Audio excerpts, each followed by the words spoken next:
किया है कि आज एक बड़ा इवेंट है और उस चीज को अपने जहन में रखिएगा। दूसरी बड़ी चीज क्या है, देखिए कल हमने इंट्राडे में 10 डे, पहली बात तो यह है कि प्री डिटरमाइंडेड अप्रोच मत रखिए बैंक निफ्टी में, क्योंकि आज एक इवेंट बेस्ड डे है। और मैं कल भी कह रहा था कि कल हमने सुबह सुबह क्या ट्रेड करा, पुट ऑप्शन ट्रेड करी, पुट से निकल के भी आए। याद रखिएगा कल के इवेंट के बाद आप देखिए जरा, डायरेक्टर साहब कॉल लेके आइएगा, 16,36,500 की कॉल का आप जरा आउटस्टैंडिंग वाई देखिए, 22,11,000, 37,000 की कॉल का जो लॉन्ग होल्डर था जिसने लॉन्ग की थी वो बाहर निकल के आ गया, 2,11,000 कॉल अनवाइंड हो गई। और आप ये सोच लीजिए कि 36,500 और 37,000 के बीच में, और इवन 36,800, 36,900, 36,600 इतनी कॉल राइटिंग खड़ी है कि पूछिए मत। सिर्फ इन दो स्ट्राइक्स में 44 लाख का आउटस्टैंडिंग हुआ है। अच्छा, आप पुट्स लेके आइए, आपकी स्क्रीन पे पुट्स आई है। पुट राइटर अगर कहीं कन्विक्शन के साथ थोड़ा खड़ा है तो वो है 36,000 की पुट, जहां पे आउटस्टैंडिंग हुआ है 17 लाख का। और एक और चीज याद रखिएगा, ये जो 36,000 लिखा हुआ है ना, इसका मीनिंग एक और है। एग्जैक्टली 36,000 के 40 पॉइंट के दायरे में आता है आपका 20 डे एक्सपोनेंशियल मूविंग एवरेज। जहन में ये बात रखिएगा कि किसी भी इंडेक्स का या स्टॉक का अप ट्रेंड जो है वो 20 डे में एंड स्पेशली राइजिंग 20 डे में होल्ड करता है। तो अप्रोच क्या रखेंगे, देखिए ट्रेड जोन निकल के आता है क्या हो, डायरेक्टर साहब जरा प्लीज स्ट्रेटेजी लेके आइए। आपके स्क्रीन पर ऊपर एक आएगा जोन 36,640, 36,751, ये एक बहुत बड़ा सप्लाई पॉइंट है। ये निकलेगा तो आपको मिलेगा क्या, ऊपर की तरफ 36,960 और 37,140, इससे ऊपर की अभी कल्पना एज ए ट्रेडर मत कीजिए। और नीचे 36,131, 36,040, आपको डिप अगर बाय करना है कल की तरह तो सिर्फ हम इसके ऊपर करेंगे। क्यों? क्योंकि हमारा पुट राइटर का जोन है। क्यों? क्योंकि हमारा 20 डेमा का जोन है। तो ट्रेड जोन निकल के आता है 36,040 और 36,651, 36,750, इसके बीच में ट्रेड करेंगे। हालांकि याद रखिएगा बाजार खुलने के बाद HDFC, ICICI, कोटक इसके बिहेवियर को देख के ट्रेड करेंगे, लेकिन ट्रेड जोन है 36,040, 36,651। शायद जी चलिए इस जोन पर हम लोग नज़र रखेंगे और ध्यान दीजिए, बहुत बढ़िया आपको लॉन्ग कॉल्स कुछ ही समय में आती हुई दिखेंगी बैंकिंग क्षेत्र से, और जाहिर तौर पर उसका एक पॉजिटिव इम्पैक्ट आपको बैंक निफ्टी पर भी आता हुआ दिखेगा। अब जुड़ते हैं अपने टेक्निकल पैनल से। असित जी, चंदन तपड़िया साहब, आशीष चंद्रमोता जी, मानस जी, कविता जी सब हमारे साथ जुड़ चुके हैं। हमेशा की तरह चर्चा की शुरुआत असित जी से करते हैं। नमस्कार असित जी, शुभ प्रभात और शुभ दिन।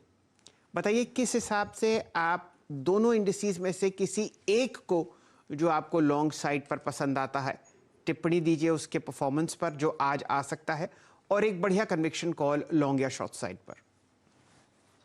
Good morning Shail sir, morning Viren ji, morning to everyone the panel.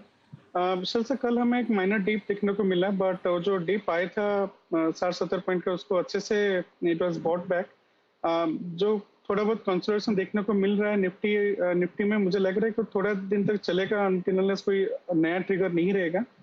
उसका मतलब ये नहीं कि हम बियरिश होना चाहिए व्हाटएवर, बट कोई भी डिप मिलता है 50-60 पॉइंट का, Nifty will definitely bounce back. कल निफ्टी डेली पिवट 17,398 जोन पे जो आता है उसके नीचे बंद हुआ है। मुझे लगता है जो गैप अप की वजह से उसके ऊपर खुलेगा, और इसके ऊपर अगर ट्रेड करने लगता है 17,400 के ऊपर और क्लोज देता है, आई वुड से कि that's a strong close. Weekly pivot है अराउंड 17,200, तो अगर बाय एनी चांस कोई करेक्शन, मेजर करेक्शन आता है, आई थिंक 17,200, 250 में डेफिनेटली सपोर्ट लेगा। सो चिंता की विषय नहीं है definitely, but at the same time this is not the time to be aggressive. थोड़ा बहुत डीप आएगा तो तभी एक्यूमुलेट करना थोड़ा बेटर रहेगा। इन निफ्टी में 60 मिनट का अगर चार्ट देखेंगे, इसमें लास्ट 2 दिन में थोड़ा डिस्ट्रीब्यूशन पैटर्न देखने को मिल रहा है। Your momentum indicators are little sideways, so I would say stock specific will be much better. अगर ये 40-50 पॉइंट का गैप अप मिलता है, मैं डेफिनेटली बुक उसको फ्रेश लॉन्ग नहीं करूंगा till the time it is not above 460-450 levels में भी। उस लेवल पे मैं प्रॉफिट बुक करना चाहूंगा। कल निफ्टी आईटी में थोड़ा डीप देखने को मिला था, मुझे लगता है कि आज या कल में again it will be bouncing back. Sector rotation अच्छा रहेगा, मुझे लगता है कि निफ्टी में इतना करेक्शन देखने को नहीं मिलेगा। Having said that, bank Nifty में I see bit of weakness, it is below both daily and weekly pivot. मुझे लगता है टिल द टाइम 36,850, 800 की जोन अगर क्रॉस नहीं करता है, any kind of high will be, it's a sell and rally kind of index right now. But at the same time, कल के जोन जो कल जैसे करेक्शन होके 400 पॉइंट नीचे आया था, that is a zone where in case it is going, मुझे लगता है वहां से काफी अच्छा सपोर्ट मिलेगा। लॉन्ग अनवाइंडिंग देखने को मिला था 9.5%, तो थोड़ा बहुत प्रॉफिट बुकिंग है, मतलब people are not that aggressive. But banks में मुझे IndusInd bank specifically because of the way that derivatives data is there, मुझे लगता है इंडसइंड बैंक में थोड़ा ट्रैक्शन दिख सकता है। नॉट दैट की banks are weak, but at the same time not strong enough to be bought as well.